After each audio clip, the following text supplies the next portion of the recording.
That being said, thanks everyone for joining. As said, the session today in the framework of Nordic Expo is called Digital Transformation for Climate Neutral Cities, and we have excellent speakers from OASC.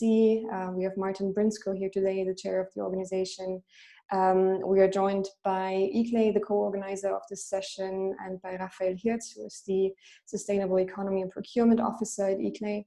And then we will hear also from the European Commission. Eleftheriadou has joined us as a speaker to give an insight on what is currently happening on the EU level, but also giving us insights into the 100 Intelligent Cities Challenge and how the program will also contribute to what we will be discussing today, namely the digital transformation for climate neutral cities.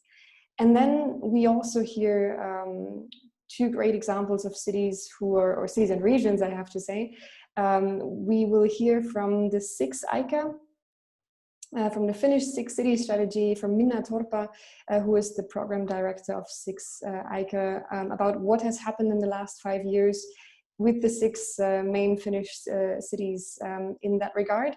And then we will also hear from the city of Stavanger and how they're using innovative procurement and innovative techniques to find new solutions to reduce, for example, CO2 emissions. So I'm very excited to have you all here. And yeah, thanks for joining us today. I think this is a really great lineup today.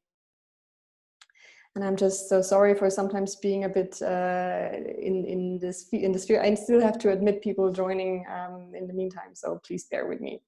But I have a couple of rules before we start.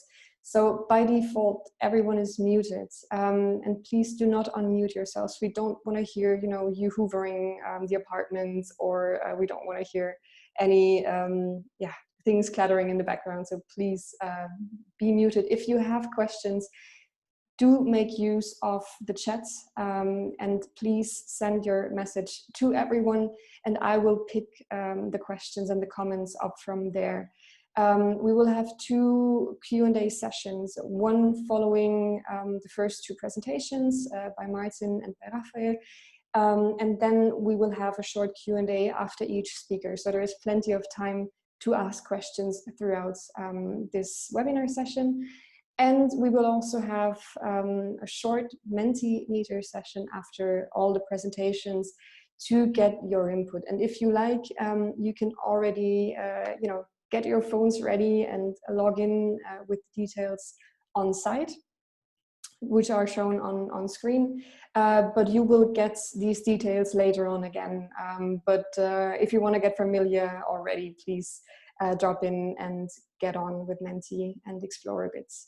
That being said, I think there's not much more to add, but I think we can start with our first speaker to set the scene about this really critical topic that we're discussing today. Martin, the floor will be yours. You're not sharing any slides, right? Great, then I hand over to you, Martin.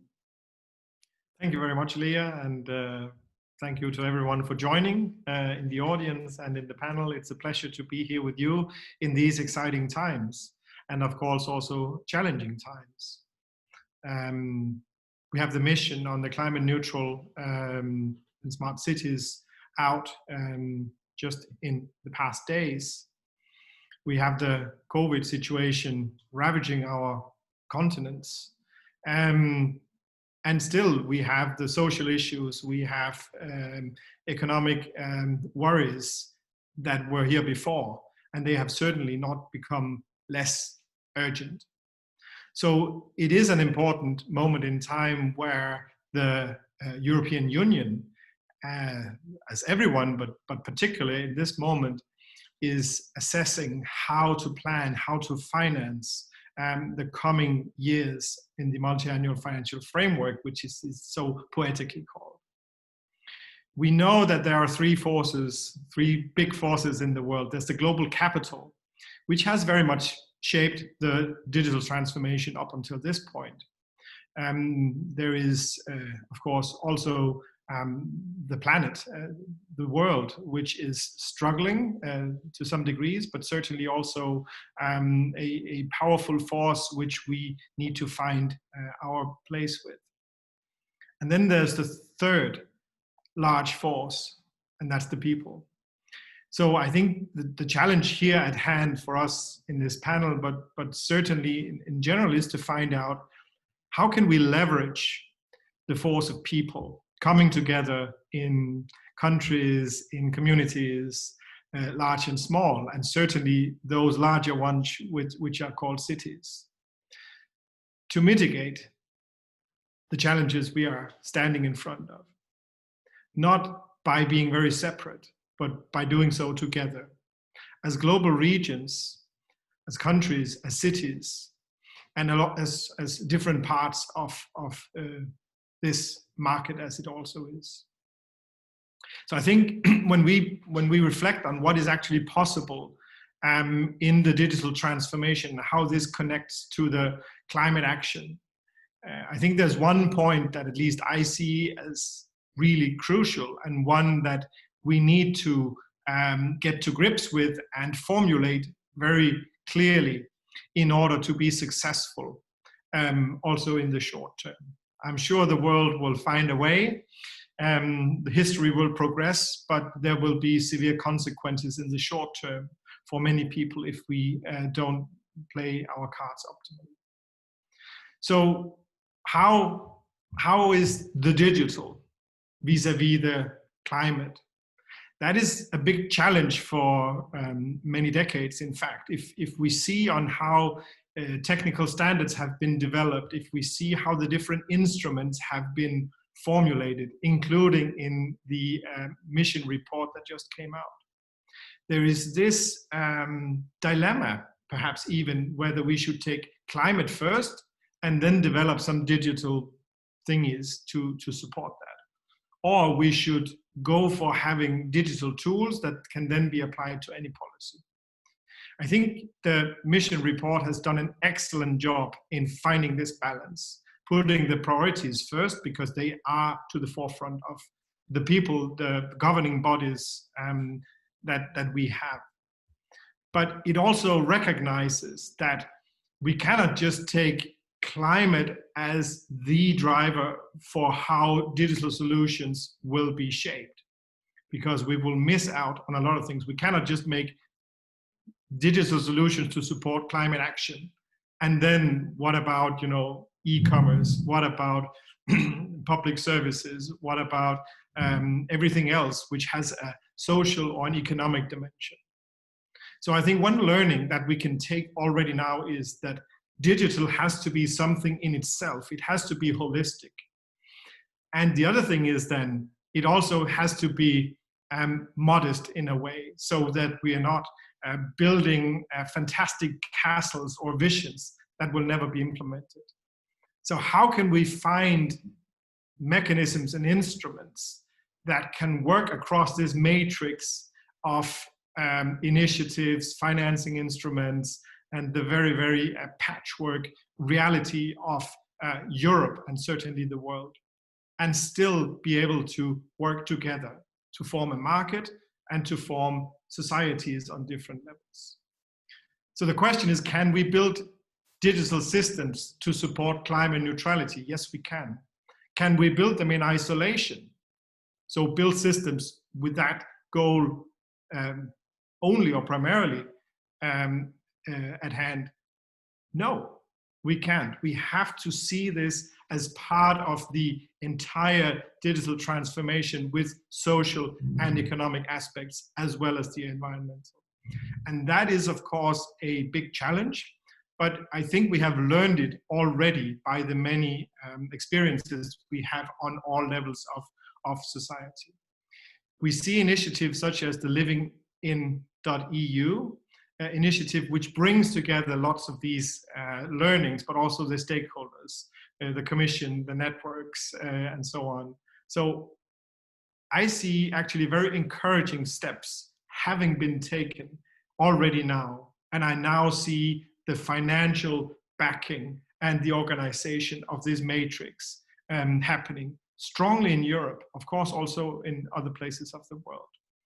But I think Europe is really well poised to take this moment to do a holistic transformation with very clear goals, but in a way where we don't have to orchestrate everything in perfect detail, but we can still reap the positive impacts. So while we do have tons of indicators to monitor our progress, I think the next step will be in connecting the mechanisms that can deliver impact from all these different instruments. That's certainly what we try to do with the members in OASC, representing communities all over the world, but based in Europe. And it's great to be here with the colleagues, especially I'm eager to work together with an organization such as ICLEI. You have set this agenda since decades and have been front runners in making the coupling between environmental concerns and the green transition to technical underpinnings. Of course, backed by central institutions such as the Commission, the other networks, and the citizen communities. So those are my words. I'm actually quite hopeful. I'm an optimist, perhaps by nature, but I'm also skeptical when it comes to the promise that digital technologies will save us. I don't think that's true. I think we can be impeded by believing that we just do digital solutions to tackle the climate issues we are facing. That's not what's going to work. What's presented here in the panel is what is going to work. So I'm very happy to be part of that movement. So thank you, everyone, and I look forward to the conversation. Thank you very much, Martin, for this introduction. And I just would like to share as well, thank you also for so nicely handing over to our next speaker, to Rafael Hirt from ICLEI, who will now also, from the ICLEI perspective, from a sustainable and also from a procurement perspective, give his introduction to this session and also to ICLEI as an organization. I will stop sharing my screen again so you can take over.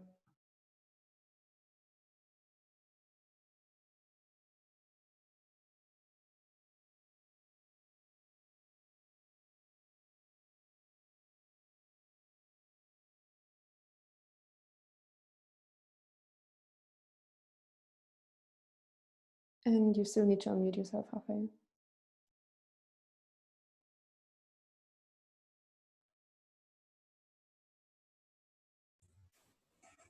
So thank you, Martin, for this introduction. Thank you, Leah. I will share my screen with you again. You should be able to see it now.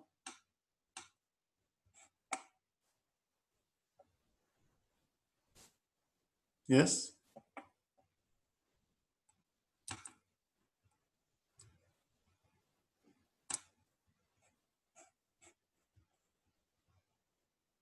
Okay, welcome also to all the participants. My name is Rafael Hirt. I work for ICLEI, Local Governments for Sustainability, more precisely for the Sustainable Economy and Procurement team based in Freiburg. I will say a few words about ICLEI, the organization, and then I will present some of the projects that we're currently working on to help cities to become smarter and more sustainable.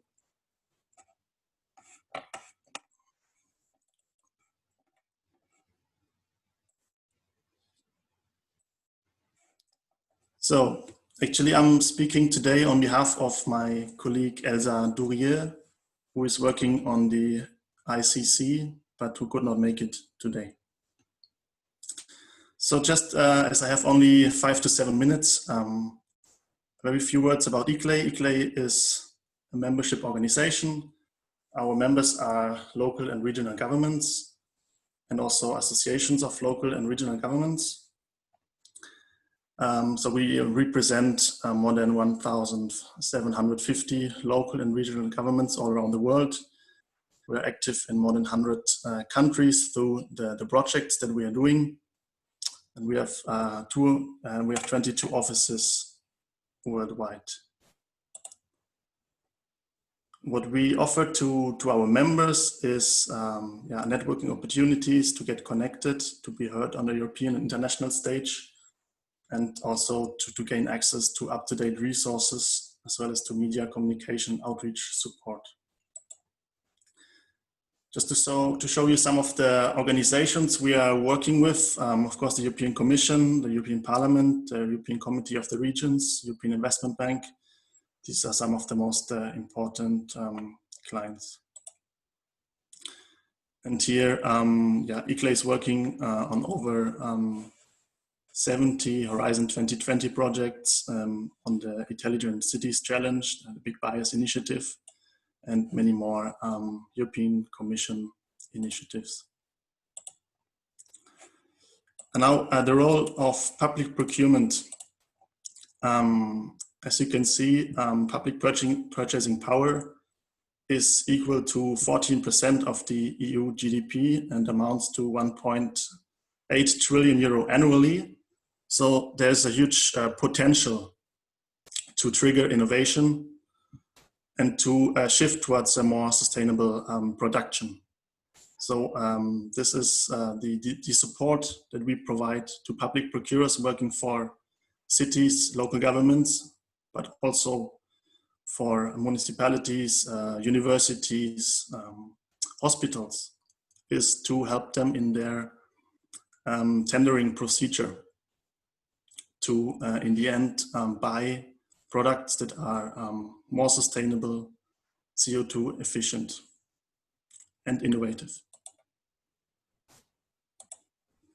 Now I come to one of the projects that I want to mention that I'm working on is the European Innovation Council, which is a business accelerator service that is financed by the European Commission. The EIC supports more than 6,000 of Europe's very innovative startups and companies. This is done through a direct funding. It also provides network opportunities as an online community with investors, corporates, and what ICLEI is actually doing on behalf of the EIC is to provide a link to public contracting authorities.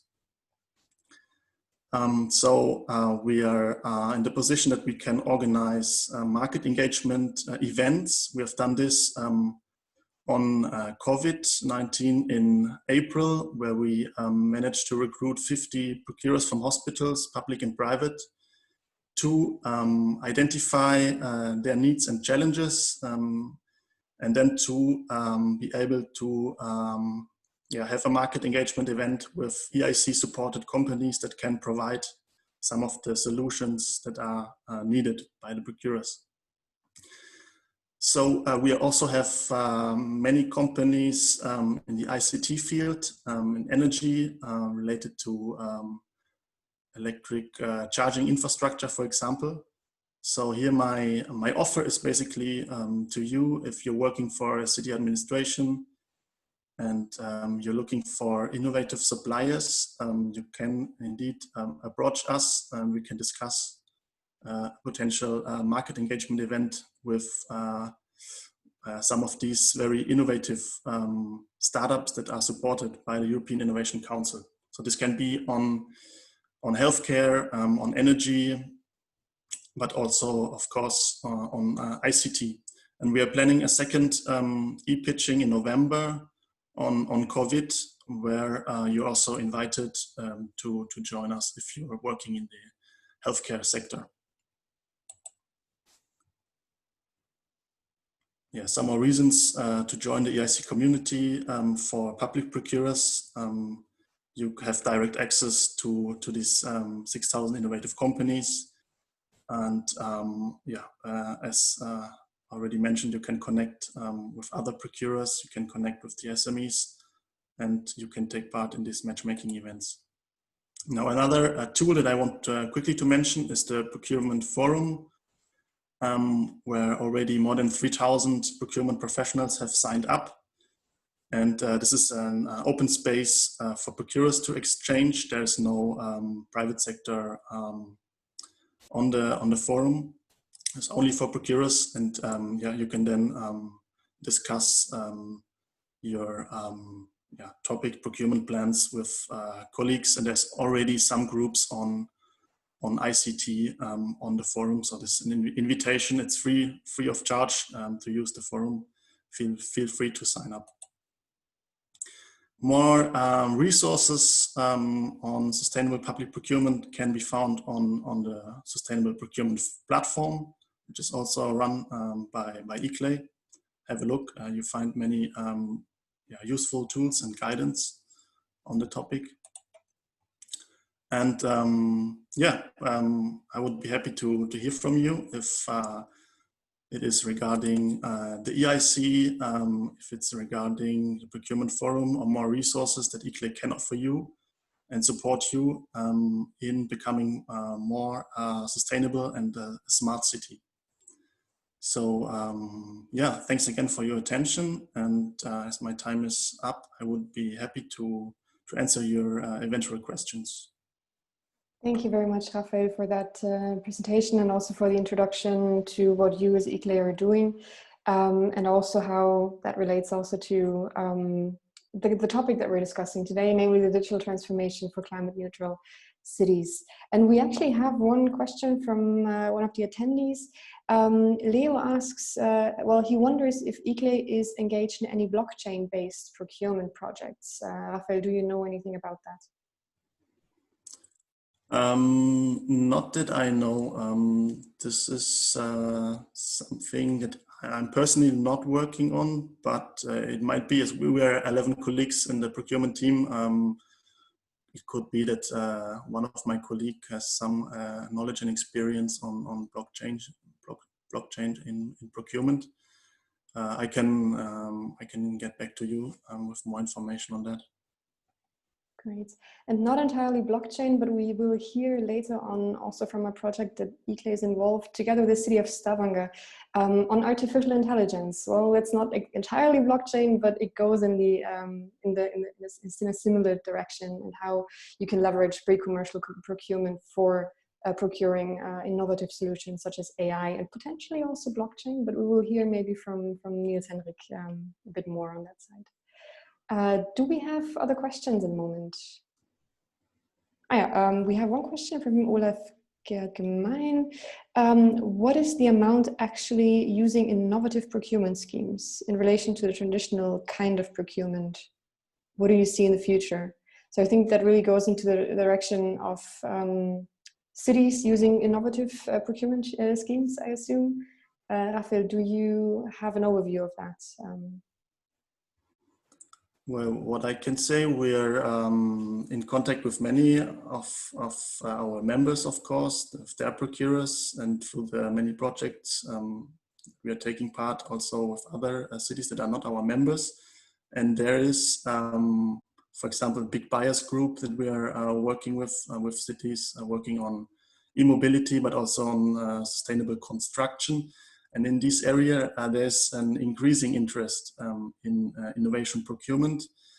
Yeah, it's still, let's say, it's a topic where we can provide some guidance, but it's still always a bit critical topic regarding the legal framework that the procurer is working in.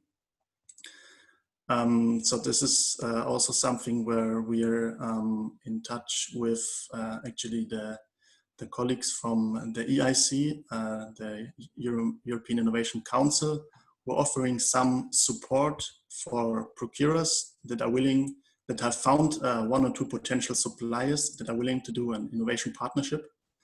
These procurers can apply for some training that is then in the end offered by the European Commission. And yeah, just to finish this up, we notice an increased interest from procurers in innovation procurement.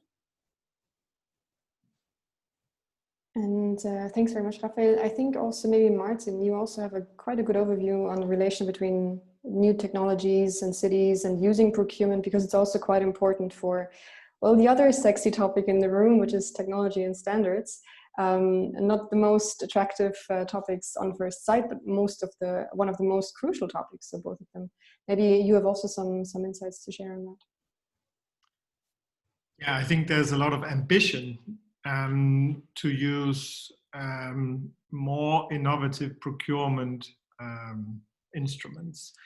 It's also very challenging. So there has been, Select for Cities, which did pre-commercial procurement for an IoT platform for cities with Helsinki and Amsterdam and Copenhagen. There's AI for Cities doing the same for AI. Many are trying out certainly standards-based blockchain, whatever, for all kinds of data selection. I think what we see mostly is that on a regional or often national level, that's where you come together, because there you have legislation, you have the language, you have the detailed framework conditions for doing procurement most in place. So the next steps, or where this is maturing, is that there's guidelines appearing now on the member state level, which reflect what exists in Europe and in the world, I mean, technology-wise and provider-wise. And these guides, we have seen them coming out of the Netherlands, Flanders, the Danish is coming up now. These guides, I think, are really helpful when putting out procurement, because there's this very important small things that you can put in every contract you make, which actually, when you put the whole thing together, makes it work towards your policy goals. So I see these member state-based or regional guidelines coming out, being evolved, linking to everything from the Inspire directives, the NIST directive, the CEF things. So that's very helpful. I'm sure Dana will talk more about also how this is being evolved with the 100 Intelligent Cities Challenge. But I see a lot of movement towards that, but it's still not entirely trivial to convince your procurement lawyers in the city to do a lot of experiments. Thanks, Martin, for your view, and also for that excellent bridge towards our next presenter. You can ask further questions. We have one more question. Maybe we take that one and then we move on to Dana. Seppo asks if ICLEI has any plans to support or connect with procurement versus the huge EU recovery funds. Well, that would be through the project that we are working on. As I already mentioned, with the EIC, there's a support, the support is offered by the European Commission, not directly from ICLEI. But as we're working on some of the projects, yes, you can also approach us, and we'll be happy to get back to you and to support you on this. Yes. Great. We will also share the slides afterwards by all speakers, so you have the contact details, or you can also maybe take the option to quickly send Rafael or also Martin, before he has to leave, short notes in a private chat to get some contact details if needed. So very welcome to do that. In light of time, we are going to move on to our next speakers. While I admit one more colleague here to the room, we will have now 3 excellent speakers giving examples from the EU level first, and then from a regional perspective, as well as from a city perspective. And we are going to start with Dana Eleftheriadou, who is the team lead for advanced technologies and digital transformation at the DG GROW at the European Commission. Hello, Dana, and I will pull up your slides in a moment. So you should be able to see them once they're getting a bit bigger. Thank you, Lea. Yeah, we are. Over to you, Dana. Thank you. Great. Thank you, Lea. Good afternoon, ladies and gentlemen. Many of the participants we know already through the various projects we're working together, so I'm very glad to inside if you don't know them already. Let me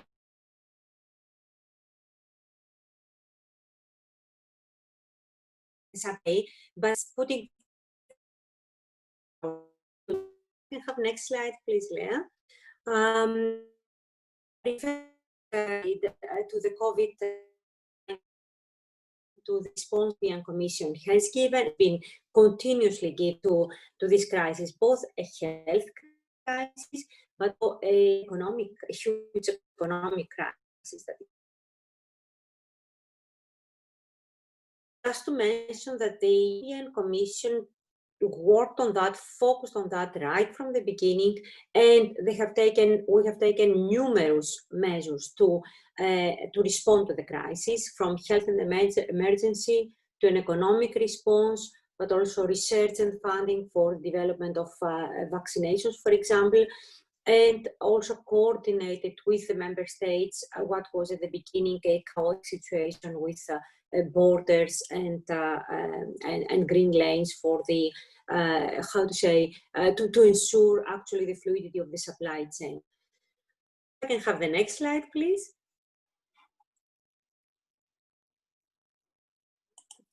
Take some time. Yeah, okay, thank you. Refer to all this today, but here you have more or less the full picture of the various measures that have been taken by the European Commission, the European Union. I will concentrate a little bit to the recovery plan for Europe. That is an estimation, well, that is a budget of 750 billion for the next generation EU. Practically, this is the recovery plan for Europe. To top up what is called the long-term European budget of almost 1.1 trillion euro for the next 7 years. Of course, this complete, and including notably the SURE program, which is a 100 billion program to secure employment, especially for the sectors and for the regions that were the mostly hit, and other measures, monetary measures by the European Central Bank. If I can have the next slide, please. Then if we zoom into this next generation EU, or what most people call as the recovery plan for Europe, only a few days ago we had released from the European Commission the Recovery and Resilience Facility, which is a program of 772.5 billion to be addressed, to be provided to the member states to support the recovery plans, either in grants or in loans. Most of that is in grants.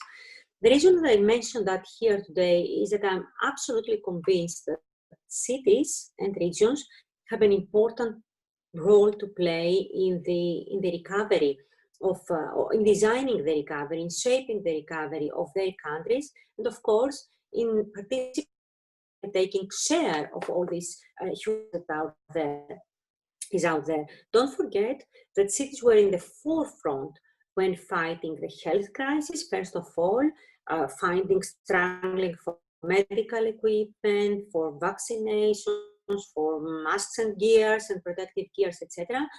Even for food supply chains, so securing that the food supply chains are working at local level. And now they are pretty much in the forefront in redesigning, reimagining their future for their city, the shifts that will become between sectors, and how this will happen. Now, quote, a very recent quote by our President, Ursula von der Leyen, that the Recovery and Resilience Facility should not be just an economic recovery, but it should go in line with the priorities of the European Union, namely the green and digital transition, so the European Green Deal, the Europe that fits in the digital age, and the Europe that works, an economy that works for its people, a social market, in other words. If I can have the next slide, please. So it's out there. So simply invite, have a look at Recovery and Resilience Facility. It is actually a set of guidelines for the member states that are currently working to present their recovery plans, of course, based on their needs and based on their sectoral fabrics and how badly they have been hit by the corona crisis. But the Recovery and Resilience Facility works on 7 flagship areas. So practically, we are encouraging the member states to develop their recovery plans in a way that would respond or would contribute to achieve these flagship areas. And this, I believe, is something that can be trickled down when we're speaking about urban development, when we are speaking about urban recovery plans at local level, because then the big European and national policies are being delivered at local level by the cities. So here are the 7 flagships where up clean technologies to the energy that the cities and members basically based on renewables. Renovate, this refers to the big renovation wave about energy efficiency in buildings and also including affordable housing. Again, a subject very much, very close to the heart of many cities. Recharge and fuel, this is to promote the future-proof clean technologies to accelerate the use of sustainable, accessible and smart transport. Connect, it's about the broadband infrastructure, including fiber and 5G networks. Modernization of the public administration and the services, including, of course, healthcare services and judicial services. Scale up to increase the European Industrial Data Cloud. So this links to the whole Digital Europe program, so a program that puts the data, and in particular industrial data, at the center of the decision making and the development of our businesses. The last but not least, reskill and upskill. I mean, the COVID crisis and the economic crisis right now in front of us demonstrates that the needs and the skills gap are dramatically changing. They have dramatically changed, and there is a huge need for reskilling and upskilling the existing workforce to, for example, move actually the workforce and the skills towards the sectors that, or new sectors like energy, for example, that is mostly needed. So we also believe that cities and regions have an important role to play. We cannot leave that simply to the national educational authorities. Of course, they are in charge of the young students that are coming out of universities. But when we're talking about the reskilling of existing workforce, cities are major actors in designing, in understanding the needs and in designing the relevant. With this, can I have the next slide, please?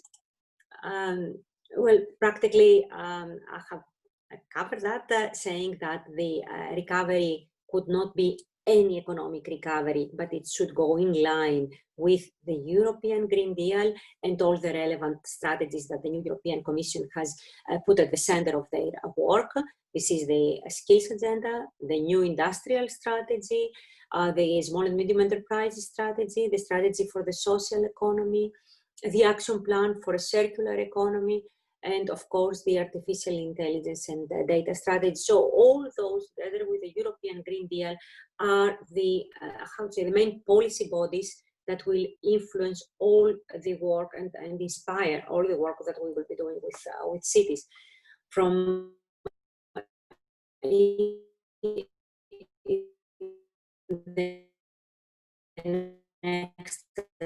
the next years. Can I have the next, please? For why do we need to work at city level? I believe you are all converted, and I see very familiar names in the list of participants. If I can have the next, please. Let me speak a little bit about the program, among many other programs that we are supporting in the European Commission, DigiGrow, the Intelligent Cities Challenge. I intended to speak about the mission for climate neutral and smart cities, but Martin did that very well at the beginning. He mentioned and gave credits to the report that is out there, so I would only encourage you to take a look. We're working in close hands with our colleagues from the other DGs in developing and shaping this mission. But from the DigiGrow perspective, I would give you a few words about the Intelligent Cities Challenge. which is a program. It is an action that is helping 126 European cities, and on purpose we selected not capital cities, but rather smaller cities. And we help them to leverage technologies, or all other range of technologies, to lead the green digital transformation of their cities and the social resilience of their cities. And now we're speaking also about the recovery, so to lead a green, digital and social recovery in their cities. And what we're offering to the cities is practically one-to-one advisory services to help the cities as ecosystem develop their vision, develop a strategy, but then very quickly pass from strategy to implementation, to actions, help them implement their roadmaps in order to see visible results. To this effort, we have recruited 10 European mentor cities and 5 non-European international mentor cities. Those are cities like Antwerp, Barcelona, Milan, for example, Hamburg, and I'm sure I'm forgetting Amsterdam and Nice and many others. And from the international, we have Singapore joining in, Medellin for Colombia,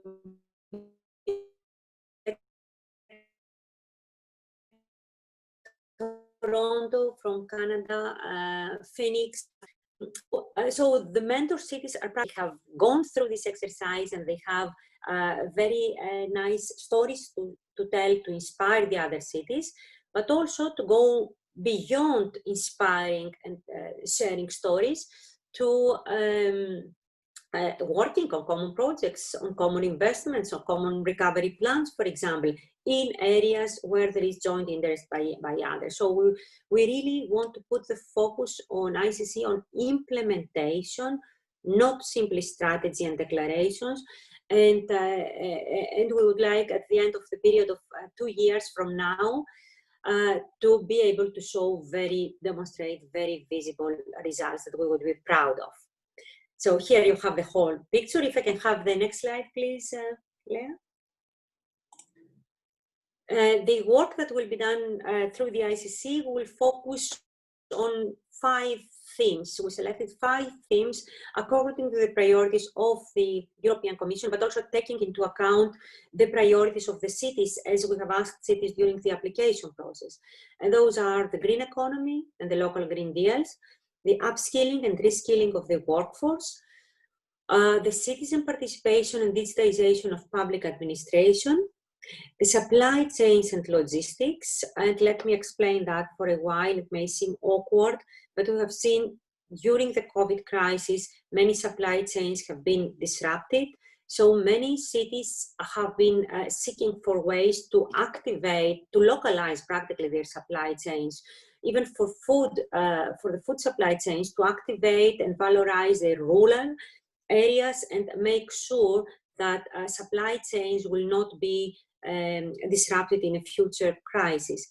So this is a theme that came very important during the COVID, and we would like to dedicate some time to this with the cities, of course, that wish to work in this area.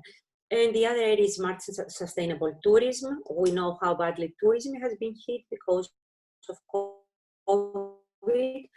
We know how much cities and touristic cities have suffered in particular from this situation. But also, if we're going and we're considering now, it's also an opportunity. They say every crisis also offers an opportunity for a new start. So thinking about how to start for a green and digital transformation of tourism, that would be the thematic area that we will be favoring. Then just a few words to mention to you 2 concepts that I would like to keep at the back of your mind because we may need to work together on that. And this is 2 things that I would like to, to pursue through the Intelligent Cities Challenge. Those are the local Green Deals movement. If I can have the next slide, please. The way we imagine the local Green Deals working with cities is practically the way to implement the so-called European Green Deal, which is a major European policy, to implement it at local level. So the European Green Deal that you see here, it consists of many different policy areas. It consists of the industrial policy for a sustainable and green industry, an agricultural policy from farm to fork, a clean energy policy, the renovation wave for the buildings, sustainable mobility, a climate pact, and I'm sure I have forgotten some. The idea here is to adapt this overall rich European policy perspective into a movement of cities that are developing local green deals based on their own needs. So this is something we would like to promote with our ICC cities, and it can take actually a much bigger breadth outside the ICC in order to create a movement of, little stones, little local green deals involving citizens, involving, of course, the local ecosystem, the stakeholders, the businesses, the social actors, the small and medium enterprises, the clusters that are available there. And creating a big movement that will help implement rapidly the European Green Deal. This is the concept. I would be happy to discuss further with you. If I can have the next slide, Lea. Yeah, I believe the next slide actually explains the ecosystem I just explained, so we can skip that and go to the second concept that I would like to just mention to you.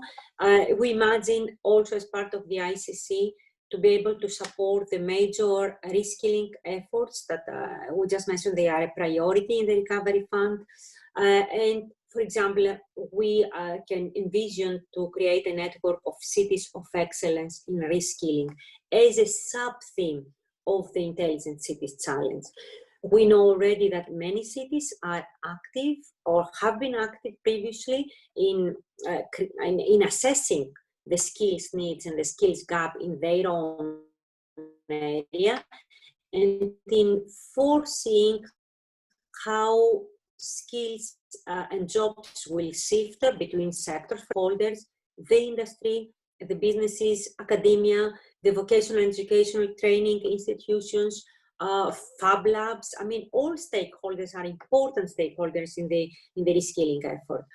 So we really see cities, or not all of course, but many cities taking their role of reskilling very at the heart of their strategies. And for example, I would like to mention that we had recently in July adopted a new skills agenda in Europe, also in view of the millions of unemployed people as a consequence of the COVID-19 crisis.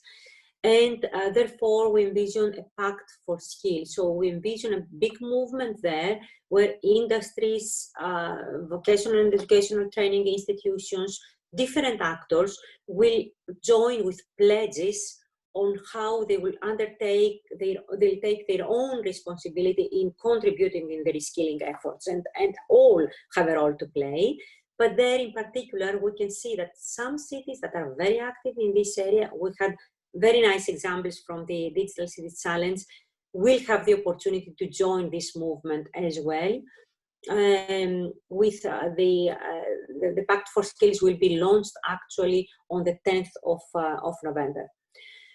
With this, I believe I forgot the most important part. Yeah, I will not need this, Lea. We can go down to the last slide. But I forgot to mention that the Intelligent Cities Challenge is having a major event. It's called the ICC First City Lab.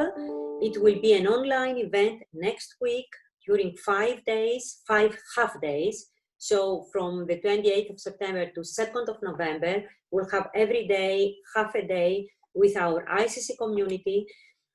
But in order to inspire them, bring the whole network together, create breakout sessions, and really start working to deliver on the ICC methodology. But the first day in particular, the 28th of September, so next Monday, will be open to all. So I would encourage you to take a look and register if you wish so, of course.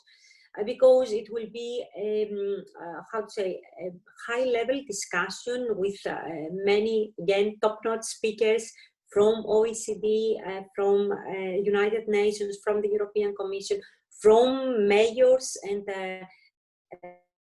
city digital officers from various cities on the role of cities in the recovery plan, in the European recovery plan. So I would encourage all of you to take a look, and if the time is opportune, to join in the discussion. Thank you very much for your time and patience. Happy to respond to any questions. Thank you very much, Dana, for this very detailed overview of what the Commission is currently planning for cities and regions, and also about the 100 Intelligent Cities Challenge. I did paste the link where you can register for the event next Monday in the chat. So do feel free to join us on the first day. As Dana said, speakers are really great, fantastic lineup where you can get also deeper into the topic and learn more about the 100 ICC. Do we have any questions for Dana? I don't see any in the chat, so if you do have questions, please put them in the chat. If there are no questions at the moment, we can also wait, and should there be further questions, we can pick them up also at the end of the 3 presentations that are, well, the 2 that are still to follow. So I don't see any questions at the moment. So I thank you again, Dana, very much for your presentation and your insights. And we will move ahead with our presentations. And now we heard the European level and what is happening also from the European Commission side to support cities in this transformation to become climate neutral, but also in that digital transformation that is ongoing. And now, sorry, I actually misread something. No questions still.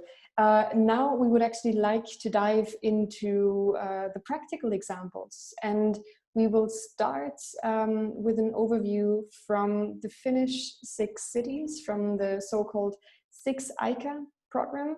And I invite Minna to present what has happened and how you have tackled with the 6 cities, among others, Helsinki, Turku, Oulu as well, to only name 3 of the 6. But you will surely give us more insights into who is 6 ICA for those who don't know them yet, and some examples as well on how you and the cities are leveraging technology for this environmental transition as well. So over to you, Minna. Thank you very much, Leah. Thanks for having me. Hi, everyone. I will show some slides. Here we go. Just a moment.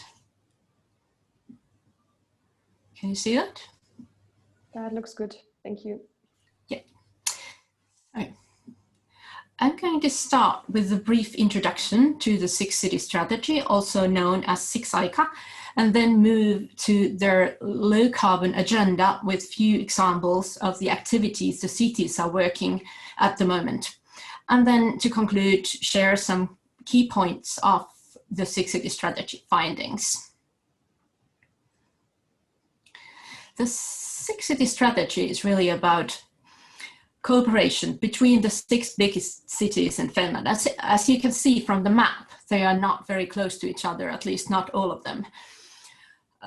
The strategy is based on their joint ambitions and challenges such as urbanization, climate change, and aging population. The cities combined their forces to find new solutions, also digital solutions for these problems, which is more powerful than the cities working on their own. It presents a sort of a solution-oriented thematic approach, considering the network of the 6 cities as a unique marketplace for developing innovative solutions coming from companies and R&D organizations, as the cities don't have them themselves yet. And the strategy also has national significance, as 1/3 of the Finns lives in the regions of the 6 cities. Within the strategy, the cities have also committed in directing at least 25% of the activities at the development of low carbon solutions.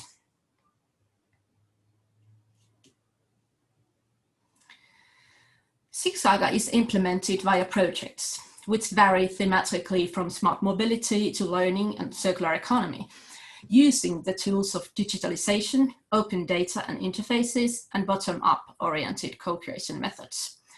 We have almost 60 projects started already, and half already finished as well. So there are 25 projects running at the moment. We started at 2014, and there will be projects running till 2021. And this funding doesn't allow investments for building infrastructure. Instead, the idea is to boost new business know-how and jobs by piloting, experimenting, fostering innovation, and testing operating models and solutions.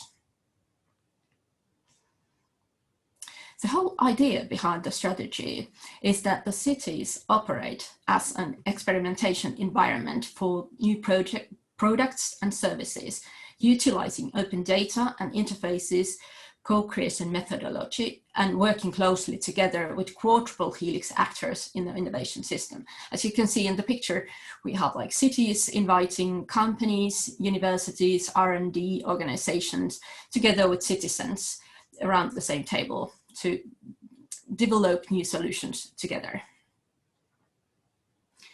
Companies are seen as the most important target group. Yet they are also key partners in developing the new solutions.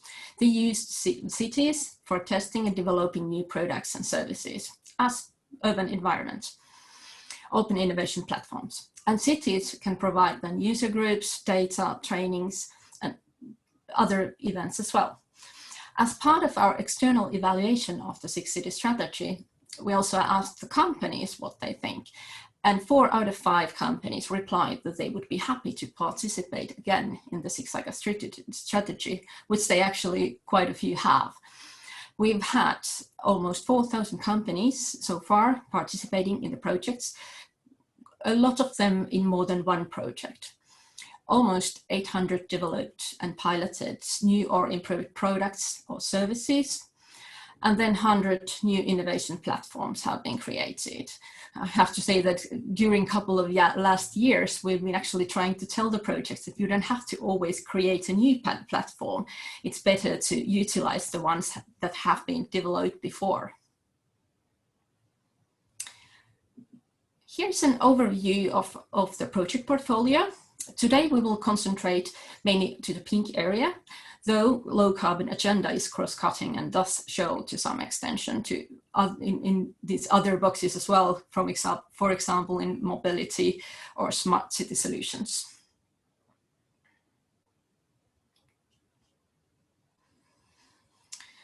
In the last couple of years, the cities have been publishing their climate strategies and taking up new measures in order to cut carbon emissions from transport, construction, public buildings and housing.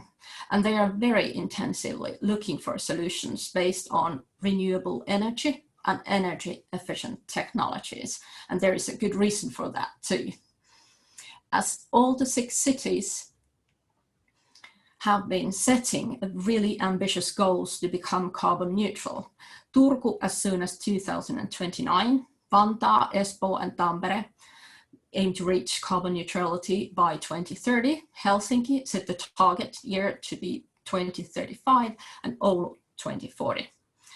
All these cities, they have their own climate or carbon neutrality strategies as mentioned, but they also work together very closely through the climate network of the 6 cities and also through other national programs, for example, under the Ministry of Environment. The public sector can serve as a pioneer in the exploitation of alternative driving power while also creating the demand and conditions for the development and wider adoption of the market for low emission solutions.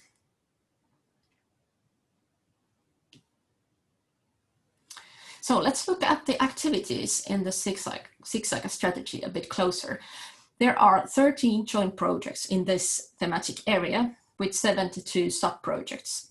As in ICLEI, you need to have partners from at least one of the other cities. It's not possible to work alone on any of the projects. There are 33 organizations involved, some of them taking part in more than one activity. And I would say that 1/3 of these organizations are universities, universities of applied science, and roughly 1/3 regional actors, and rest cities and city-owned companies, national actors. Total budget adding up to 17 million euros.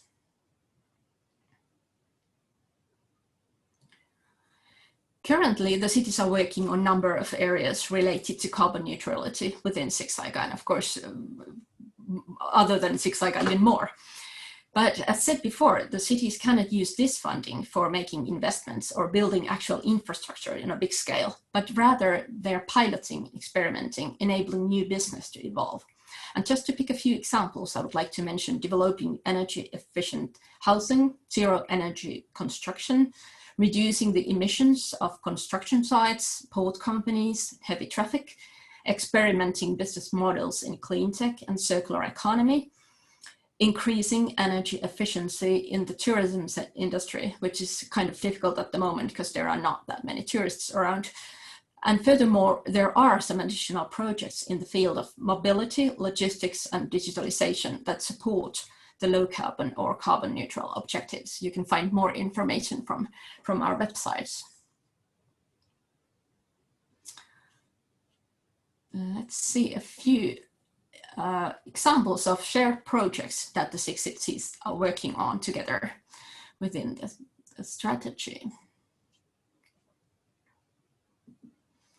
All 6 cities are actually involved in the energy-wise cities. The project sets the participating cities to be forerunners and example areas in energy efficient housing, zero energy constructions, and efficiency monitoring. And data collection is a crucial element in this project. More focus is also emphasized towards analyzing the role of users of the buildings, how the users are acting in the building, and how this information can be utilized in energy management. The collected information will be also exploited in developing new products, services provided by businesses. This project really nicely integrates city, business, and user perspectives.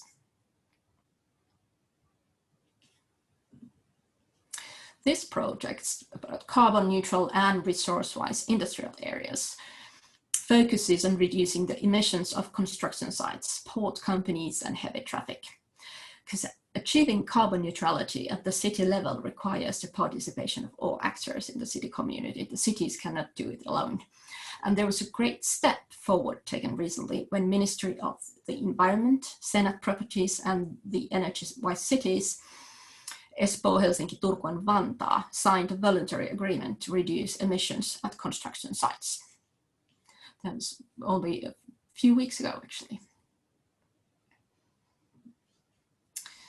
As we know, traffic causes a lot of carbon dioxide emissions. In Finland, it's roughly a fifth of all the emissions. And the challenges and opportunities in the field of traffic are typically so comprehensive that they require wide-reaching cooperation and ecosystem-based thinking. Cities have an important role in cutting these emissions, yet they need the companies and R&D organizations to develop new mobility services, new forms of mobility, and travel chains, parking systems, robot buses, because there is also quite variety of new potential for business. It's a rapidly growing market with worldwide business potential worth hundreds of billions of euros.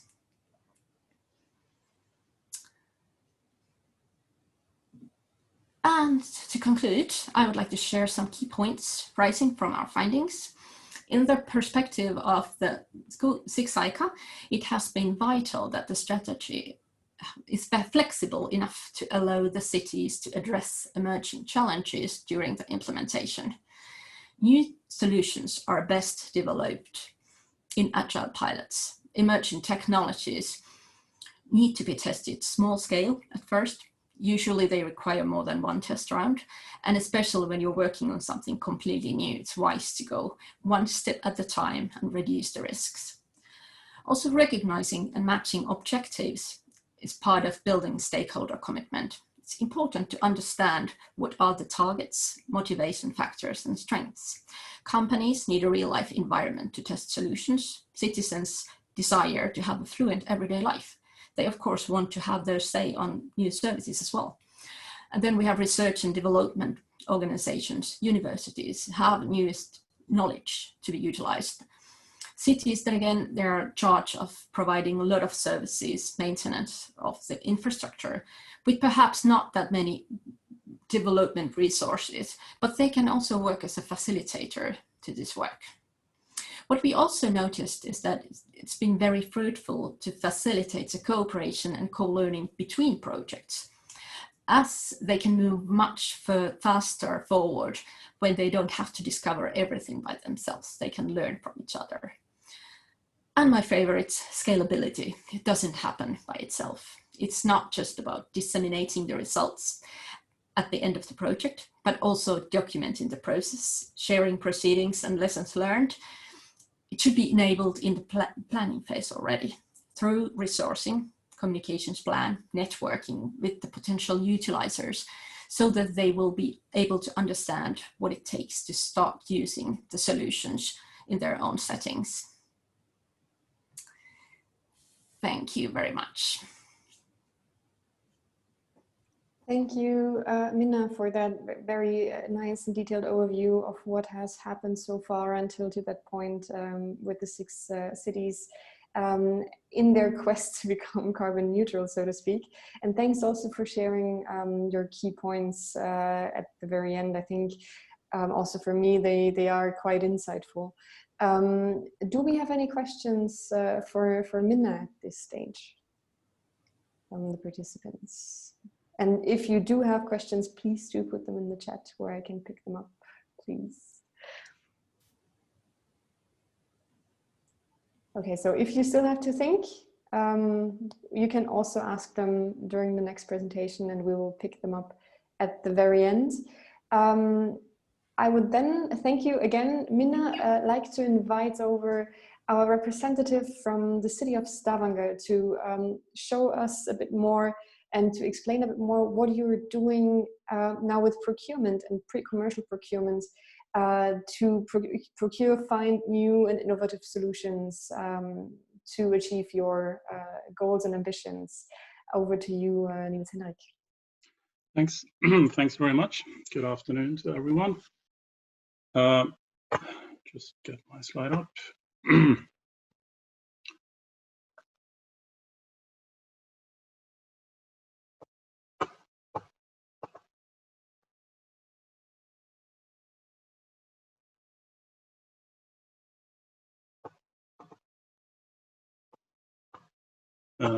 This is the wrong slide. Yeah, sorry. It looks good on our side. Does it? It looks perfect. Yeah, okay. That's probably just a delay. So my name is Nils. I'm from the city of Stavanger. I work in a department called Innovation and Digitalization, where I'm a senior advisor. And I'm also a local project manager for the AI for Cities project, which I will be focusing on in today. But I will also speak about the city of Stavanger and how we use procurement. So it's kind of ambitious to do everything in 15 minutes, but I'll give it a go. But that also means that you should ask me questions about all the stuff that I didn't mention. So the AI for Cities, I'll start there, is a pre-commercial procurement. It's run between the cities of Helsinki, which is the lead city, through Forum, and it's city of Tallinn, Copenhagen, Amsterdam, the Paris region through Cap Digital, and also city of Stavanger. So it's a project that will run for 36 months, started in January this year. These cities that you see here are the buyers group. There is also an expert partner, ICLEI, represented in this meeting by Rafael. And we also have a few partner cities, preferred partners from various countries. amongst others, the open and agile smart cities. This is the timeline of AI for cities. I'm not sure if you are aware of pre-commercial procurement as an instrument, but this is a typical way of doing it. So you start off with an open market consultation. So that's the pre-commercial phase, where you haven't, it's upfront of any competition. That's where we are now in this project. Then from the open market consultation, we move to the request for tenders, which in this project will be in December 2020, so in just a couple of months' time. In the project, we are focusing on mobility and energy and the use of AI, artificial intelligence, to make development that can make the CO2 emissions, reduce the CO2 emissions. After the request for tenders, there is a phase with solution design, when the suppliers that are chosen are given support to develop their solutions. Then you pick the most promising from this, and you give them support to prototype the new solutions. And then finally, in phase 3, there is the prototype testing of the newly developed solution. And then there is also an exploitation phase where you are trying to scale up the results and spread the good news also to other cities, and also trying to develop procurement plans for the future. So what are we looking for in AI for cities? We are looking for anyone who wants to participate in our goal to develop new solutions based on artificial intelligence and or other emerging technologies. On 2 lots is mobility and it's energy.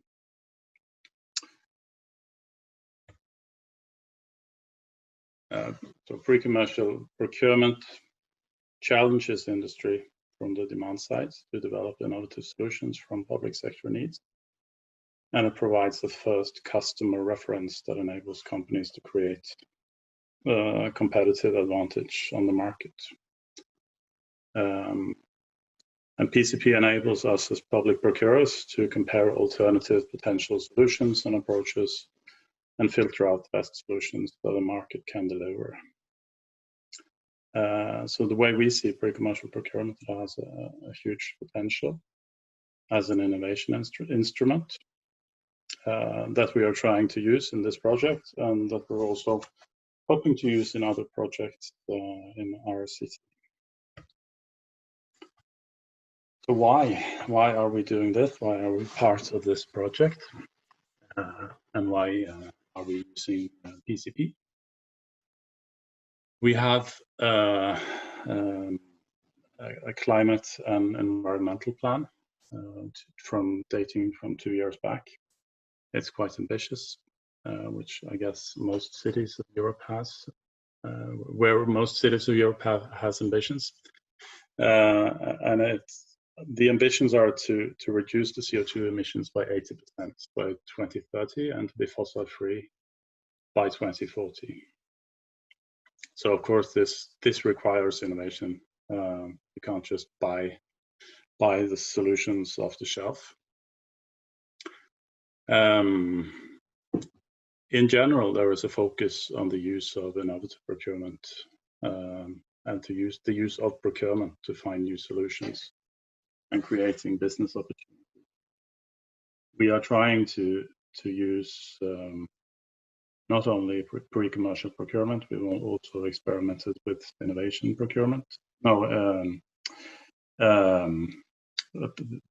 Innovation partnerships at an early stage. We are also experimenting with other processes something we called quick tests, which is actually inspired by a way of doing procurement in Helsinki. We also have a much greater focus today than we did years ago, using procurement in new ways to understand the potential better and to engage suppliers in a more active way. The room for strategic procurement didn't used to be very good exploited. There has been a big shift here. We are today much more concerned and interested in uncovering, and we're focused on the potential for doing this in a structured way. We are also focused on the opening of specifications, not just to put out technical specifications, but it's keeping an eye on the fact that we don't know everything about the solutions that we procure. And we need the suppliers to be on the team and to come up with their way of solving the issues that we have. So we need to open the specifications, and we need to have a structured market dialogue with suppliers to gain a better understanding of what the level of possibilities are and what could be achieved. In the AI for Cities, of course, there is a reason to do this as well, is because these partners that we have here are attractive, both to us as partners for cooperation, but also to the suppliers. So the suppliers are not only developing for and testing in Stavanger, but they are working towards major cities of Europe. And of course, the H2020 program and European funds make this possible. In this project also, the focus on AI, a new tool, and new technology, is an important focus. It's important to make good use of AI and try to influence the direction of the use of it. Creating business opportunities is in general very important to the municipality.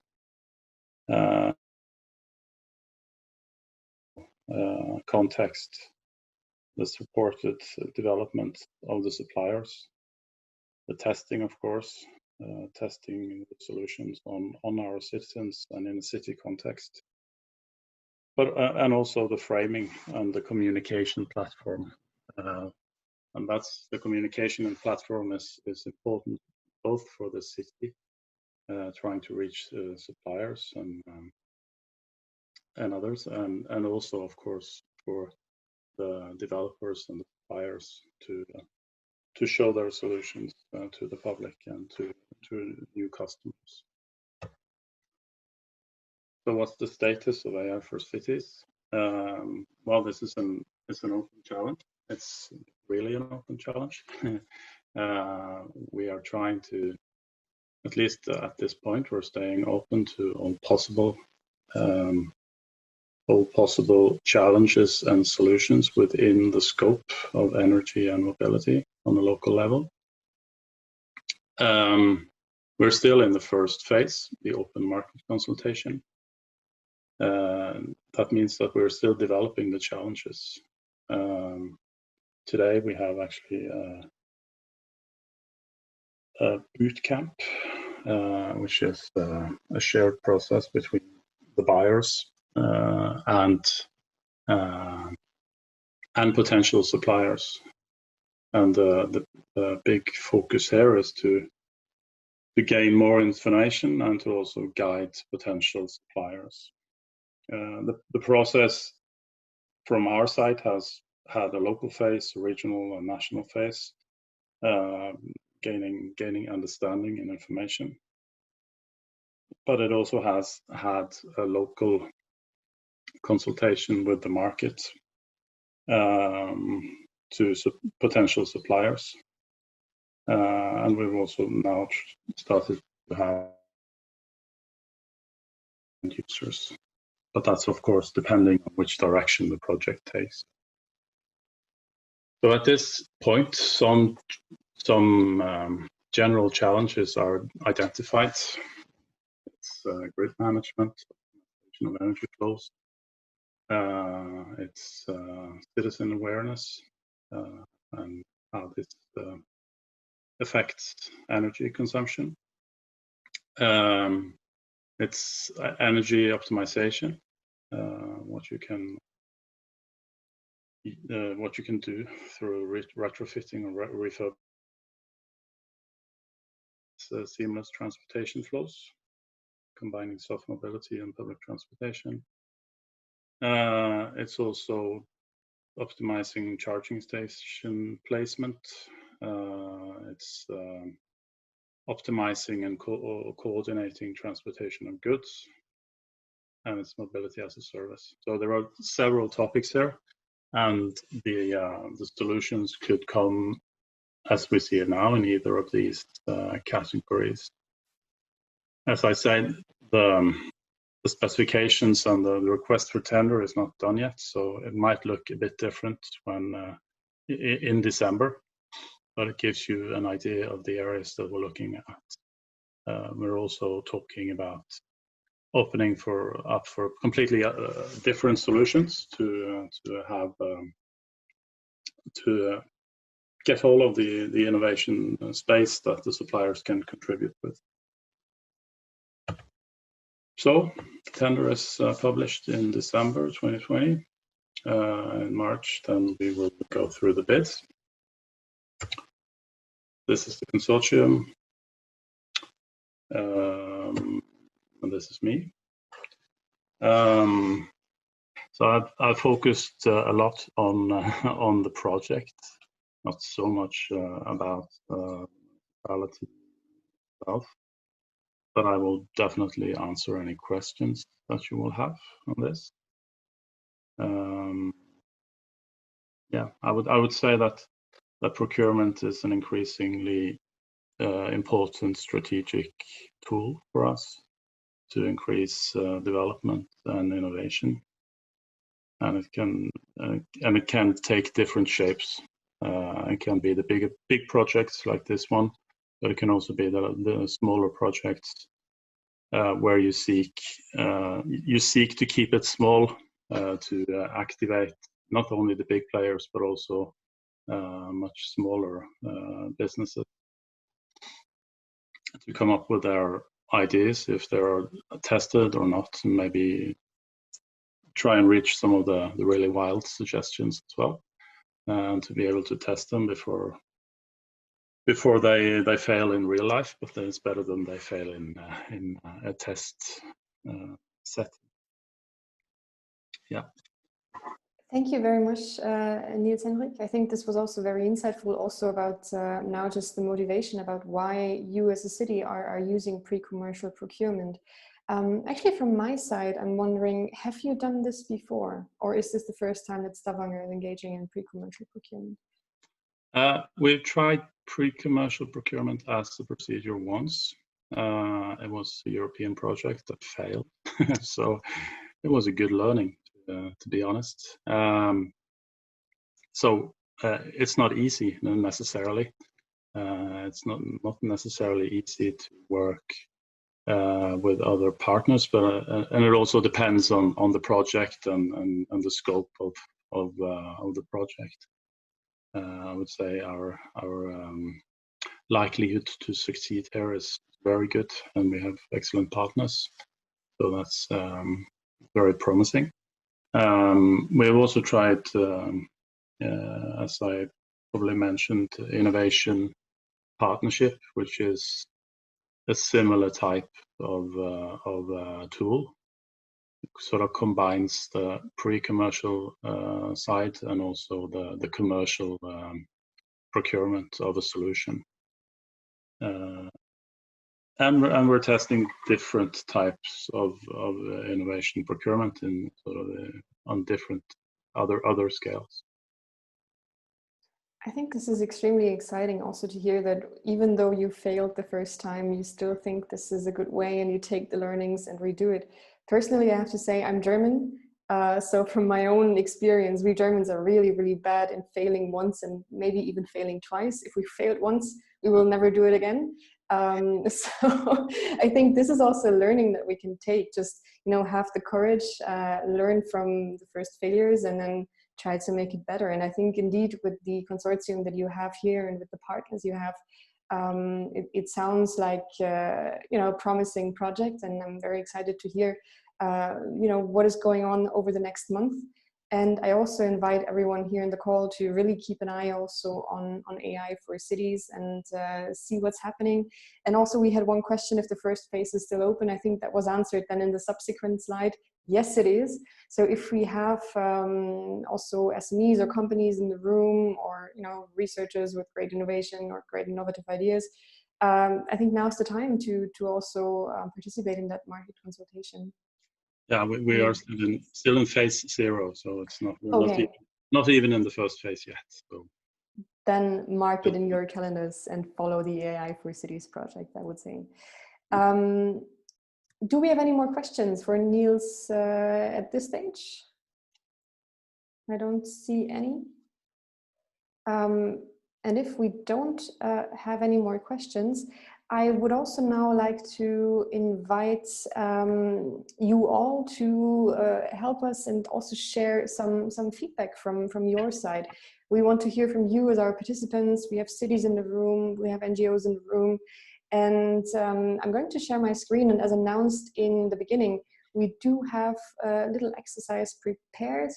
And some of the colleagues have already took the opportunity in the very beginning to actually sign into Mentimeter and already answer the first question, because we also want to know who is actually here in the room. And this is also just a small warm-up question to get some responses going and to get you familiar as well with that tool. So maybe you just grab your mobile phones at the moment, and then you go to menti.com as said here on the top. And then you can use the codes 138221 and just tell us where you are joining us from. It can be the city, it can be the region, it can be your country. You have two options. And for now, what I see, it looks very Nordic, which is actually not a surprise, given we're doing this in the framework of the Nordic Edge Expo. So. And also, if you have questions in the meantime, or if some questions pop into your head, don't hesitate to still put them into the chat. Our speakers are still here to answer them.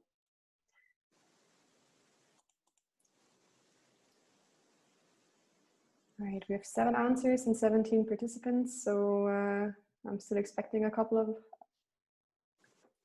answers coming in. Cool to see that we also have colleagues from Scotland joining us and also from Ireland.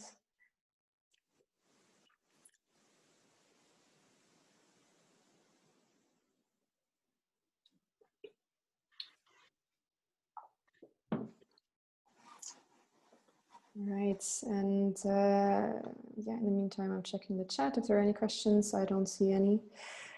So I think your presentations were all very clear.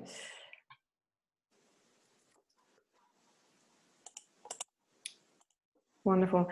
And while we're collecting some of the answers, I think what we mentioned before, digital transition and also going into climate neutral, smart cities, cities in general, sustainability is important, but we also experience, I think everybody is more or less working from home these days due to the COVID pandemic. And as my next question that I would like to ask you as participants, but also the speakers, of course, that are here, how do you think can cities actually match this need for economic recovery? I think we heard a bit from Dana, from the European side, that there will be some support as well. So how can we match this recovery period with these big ambitions that we have on a European level, on city level? I mean, we saw that Torppa, for example, wants to become climate neutral until by 2029, which is in 9 years. How do you think we will be able to do this? How do you think cities will be able to do this? So here's just an opportunity for you to write us a short, write us your thoughts as well. And maybe we can pick up some and also discuss them among the speakers here. And don't be shy. I won't call out any names, so no worries here. Maybe you even think that, the post-COVID era can also be a big chance. Okay, that was very technical here that we see. Digital twin and AI as a tool to match recovery and post-COVID. And the climate neutrality, I think it's one piece of the puzzle, but maybe we also do have a couple of more.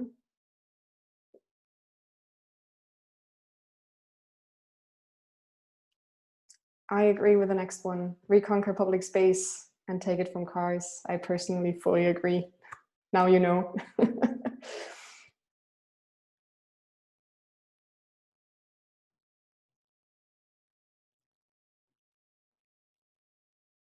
I would also maybe invite our speakers to share their views.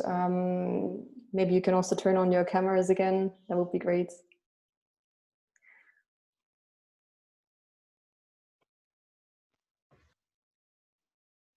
Maybe also from a city perspective, Nils, how do you see that balance? I mean, you really work in a city government. What can you share with us from that perspective? Well, I guess it's a tough question, I know. Yeah, it's a big and tough question. But I guess more than ever, the way we spend our budgets is kind of central, because we are giving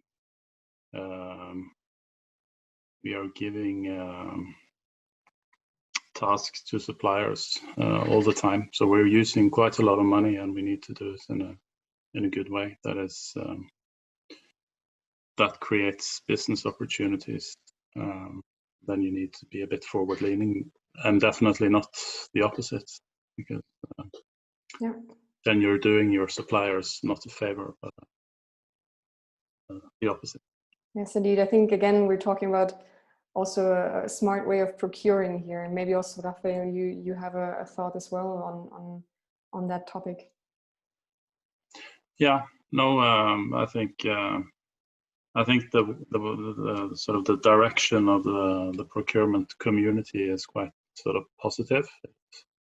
It used to be governed or sort of dominated much more by fear of legal consequences if you did the wrong thing. But I think it's much more focused on the potential of the procurement situation, and focused on sort of grooming ambitions and using procurement as a way to meet those ambitions. Yeah, the way I see it, we used to be very scared of speaking to suppliers. That used to be a big no-no. You shouldn't do that. But today it's quite the opposite. You need to speak to your suppliers because you need to know the room for innovation and the room for development. Yeah, and I think that goes both ways. I think suppliers also need to know what can they do within the city and what are the possibilities. So I think that's a very good point. Maybe Rafael, do you have some additions to that or some other comments? Yes, maybe just some insights on the work that we did with procurers from hospitals. So as we had the first market engagement with them in April, we started the work in March. And then it was, of course, really about satisfying the most basic needs in terms of masks and protective clothes, as this was something where there were not enough resources available at this time.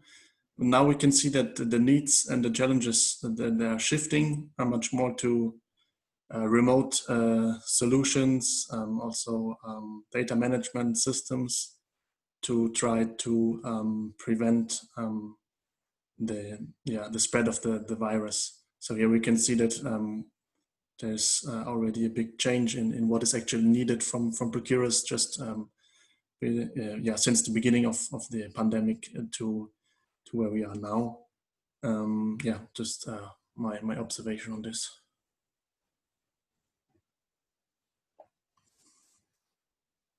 Muted. Sorry, Dana, we saw you briefly. Do you also wanted to share some additional comments as well to your presentation? But maybe you also had to sign out now.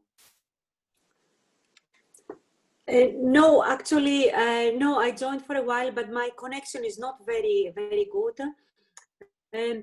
Nothing particular to say. I was thinking during the presentation that there are so many projects and ideas, and I was ICLEI is so widely involved in all European and different European Commission initiatives.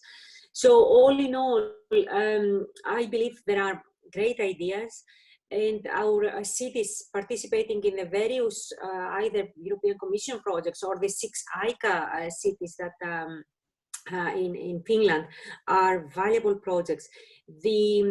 I would agree with our Finnish speaker who said that the problem is in the implementation and scaling is not easy. And I would like to reiterate on that this is indeed difficult. I mean, even if we have brilliant examples, and we have heard many today from 6 ICA, etc., and would like to to make them scale up at European level among other cities. The devil is always in the detail. So it is something that requires, I would say, particular attention.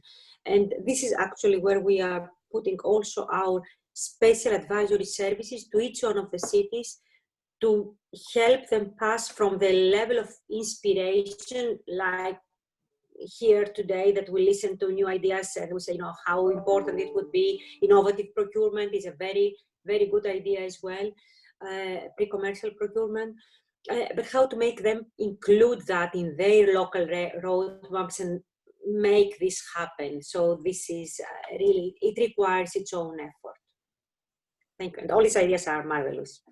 Thank you. Thank you. I also find it quite interesting how everybody says, or how, you know, a tendency there is towards use less traffic and use the mobility change to also make some change, both economically and towards climate neutrality. I think that's quite interesting. But yeah, let's move on to the last question that I have before I let you all off the hook and go back to the daily business, so to speak. I just need to move on. As a city, I would actually like to know, as a city, what kind of support for both the digital but also the green transformation would you need most from a European but also from a national level? I think there are many ways forward, and I know it's hard to choose, but if you can pick one, what would it be? And somebody already hit tech and standards while I was briefly over there. So, curious to hear from you.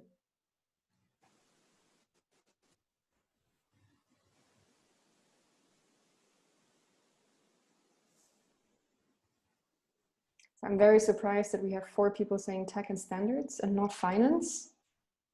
So apparently there's enough money around. No, I see Nils shaking his head.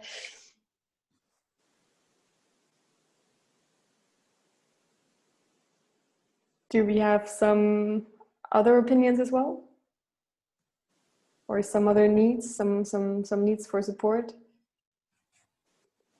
17 people in the room and only 4 answered.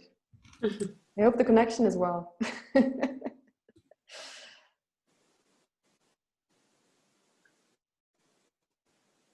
But yeah, Nils, you shook your head quite, you know, it's not only tech and standards. What would it be for the city of Stavanger? I'm not saying there is a lack of finance, but of course, finance is an issue, creating opportunities. But there are many schemes both within the EU, but also nationally and regionally. But it's important, an important activity, because it's quite difficult, I think, for a city to be sort of well, we are sort of living in the reality, and we are trying to develop tomorrow at the same time, and taking those big sort of spending big money on something that it's not here and now is of course challenging. So we need support to do that. Yeah. All right, I think hey Minna, maybe also from your side, now that we can't hear you. Yeah, I would like to add, maybe you need networks. Yes. Also support from the community. You need different kind of actors to be able to bring their knowledge and the different technologies and their competencies to fix these things. I think that's actually a very good point, which I forgot to add as a choice. So thanks for pointing that out. Indeed, as a network organization, I think both Rafael and I can certainly agree on that part as well. And we see it also with the 100 Intelligent Cities Challenge. Again, networking, sharing, connecting is also a very important part in the whole exercise. Well, I think we heard from 5 excellent speakers. We got great insights, and I hope you all enjoyed the session, found it useful. With everyone who signed up, we will follow up in the coming days with the slides, but also with a short summary and the recording of this session, just in case you want to re-listen it or share it with your colleagues. You can do that. And yeah, I would like to thank you very much. Thank you very much to the speakers for joining us here today, and thank you also to the participants for taking the time and for dropping in, listening in, but also sharing your views. So thank you very much. And with that, I wish you a very nice afternoon and enjoy the rest of Nordic Edge. Bye. Thank you. Thank you, Leah. Bye, everyone.